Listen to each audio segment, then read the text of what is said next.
Hello everyone, welcome back to the GlideScript, and I hope all of you are doing well. This is the day 3 of our ServiceNow Scripting Series. Together we are on the low code to pro code journey. So in the previous video, what we learned about JavaScript variables, how to declare a variable, what is the JavaScript statements, what is a program, what are the difference between varlet and const keywords, when it should be used, the naming convention and naming rules to declare a variable, what is declaration, etc. These things we learned in the previous video. Now today we are going to learn something very interesting again, and today's topic is JavaScript interaction.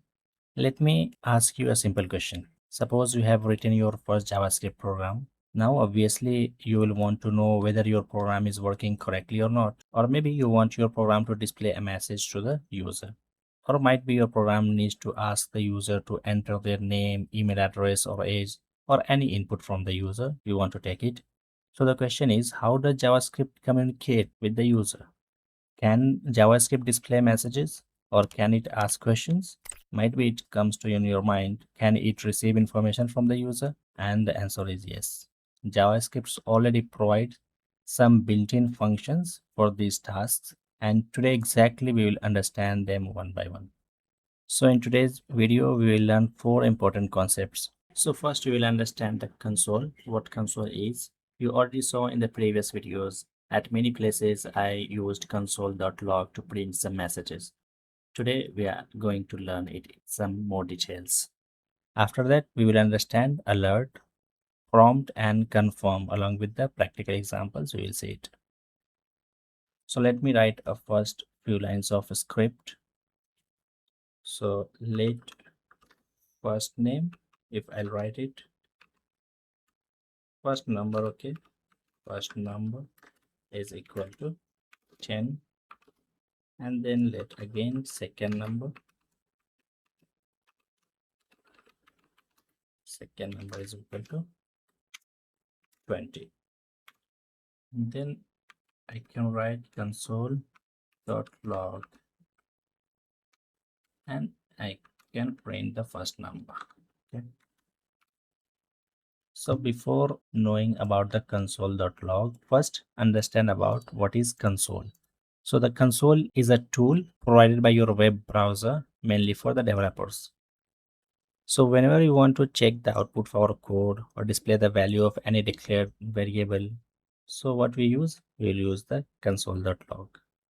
So one important thing to remember is that console is mainly for the developers. To check the console, if I'll come here and go to the inspect, so this is the console tab. This is where we will see the output of our JavaScript program. In the first video, I shown you how you can write and execute your program here. The next question might be come into your mind that how do we display something inside the console?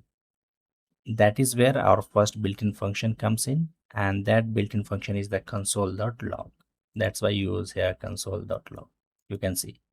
And it is a built-in function provided by the JavaScript. We don't have to do anything. And what is the purpose of this console.log? I already told you it's to display information on the console. So if I'll run this program, you can see the number 10 because we have printed the value number 10. And this is for testing purpose, debugging purpose. We use the console.log in the JavaScript platform. In the ServiceNow, we have different method to print the numbers. The concept will remain the same. Only the methods of function will change there. Here I have printed the first variable. You can print the second variable as well at the another line or next line. So you can use console.log at many places in your single program. Whenever it is required to see the output of any line of code or any section of the code, you can just use the console.log for your testing purposes. And that's the main use of the console.log. What if we want to display a message directly to the user instead of the console? For that, JavaScript has another built-in function called alert, and then we will see the alert now. So I have commented this entire line of codes.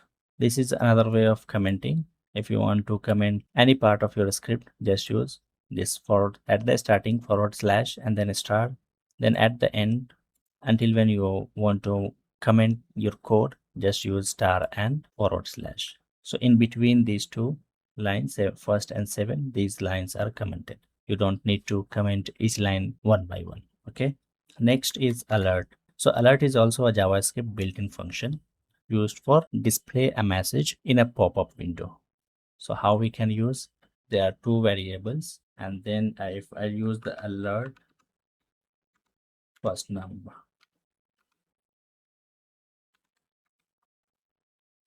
and if I run the code, see in the pop-up window you see the number, and the user must click the OK. You'll have to click the OK button before continue. If you have 100 lines of code and at line number 9 you have used alert, if you run the code, it will not execute until you will not click OK button. So you'll have to click on the OK to execute the further line of code. So whenever we want to display important information or warning messages or simply notify the user about something, we can use the alert function.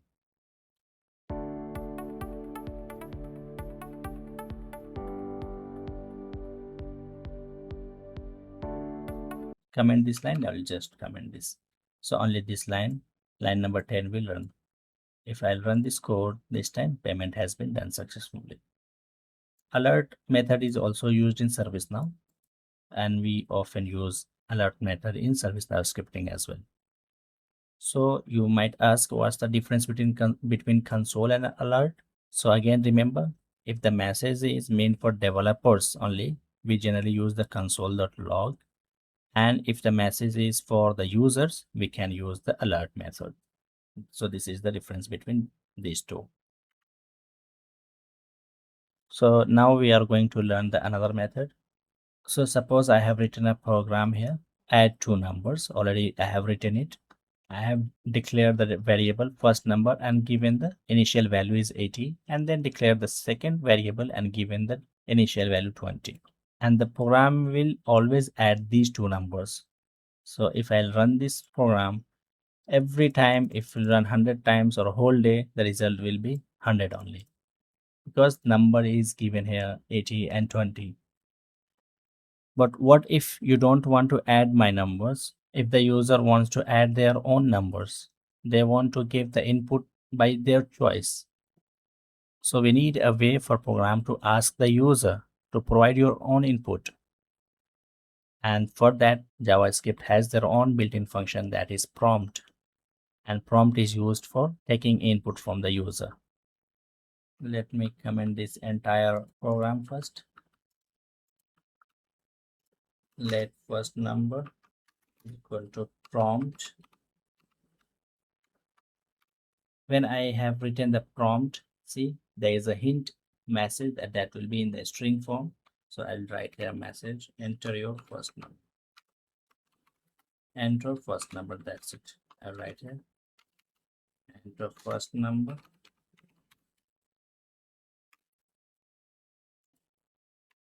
And I'll copy this.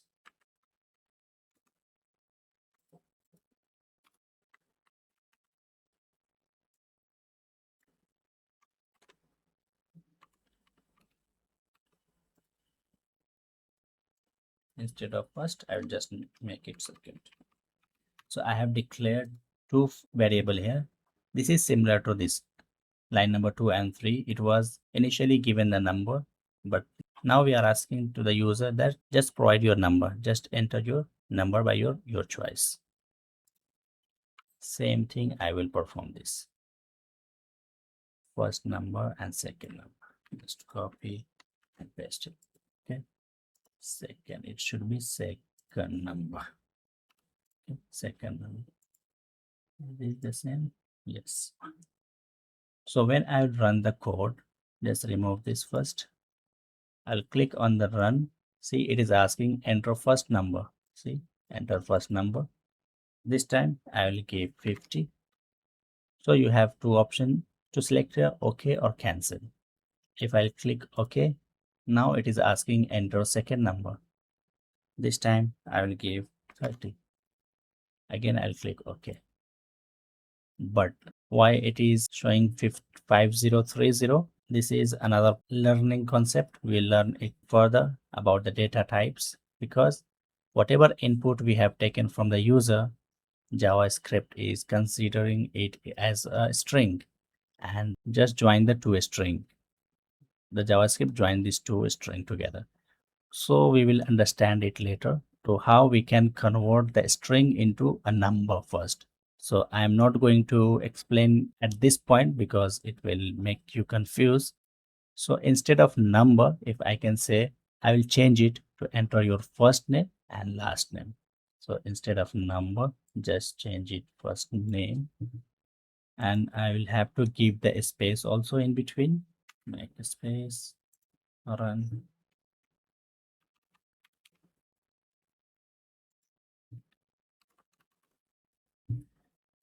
See, John Peter.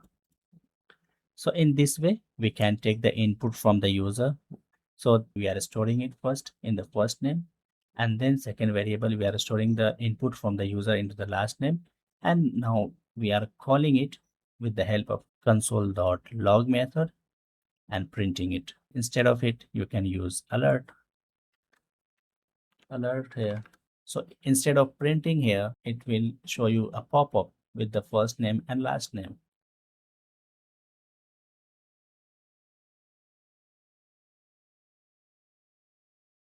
See, John Peter. I'll comment this line. Now the next method is confirm. So sometimes we don't need the user to type anything, unlike we used in the prompt. We simply want to ask a question and let the user choose between two options. For example, do you want to continue? Yes or no? Do you really want to delete this record? We just need the confirmation from the user. And based on that confirmation, we perform the another task in the further programming. Are you sure want to exit? In this situation, JavaScript provides another built-in function that is called confirm. The purpose of this confirm built-in function is to ask the user for confirmation before performing an action. So when confirm executed, JavaScript display a pop-up window similar to alert with two buttons, OK and cancel. If user clicks OK, JavaScript returns the value true. And if the user click cancel, JavaScript returns the value false. We will see in front of you. I will show you how it returns true and false with the button OK and cancel. So let me write first. Let result is equal to confirm. This is our built-in function. And then I will again type string inside it. Do you want to continue? This is the question I'm asking to the user. Let's run it first. If I'll run it, see, do you want to continue? You have two options to choose, OK or cancel.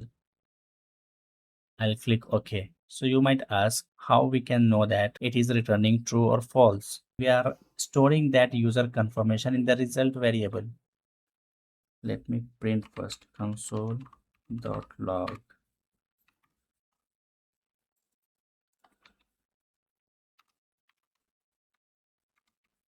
Result. Okay. So whatever response user will give by clicking OK or cancel button, it will store in the result variable. At this point, we know about it. We run it again. If I'll click on the OK, see it is printing true. Again, I will run it. This time I'll click cancel. It is false. Because variable value is changing during runtime of the program. We already studied in the previous video. So based on this result, if user clicks OK, if you want to continue, OK, then perform this action. If not, else just perform this action. So confirm, just remember confirm does not return any sentence or anything. It just return Boolean values, that is true or false. When we will study about the ServiceNow scripting, at that time, this concept will be applied there also. So all these four functions helps JavaScript to communicate with users. But only difference is how they communicate. Sometimes JavaScript talks to developers, sometimes talk to the user. Sometimes it asks for information and sometimes it simply asks for the confirmation. So that's all for today's video. Keep practicing each example on your own, because programming is a skill you will learn by writing code, not just by watching videos. In the next video, we will understand JavaScript data types and learn what different types of values a variable can store. Until then, take care, keep practicing, and I will see you in the next video. Thank you.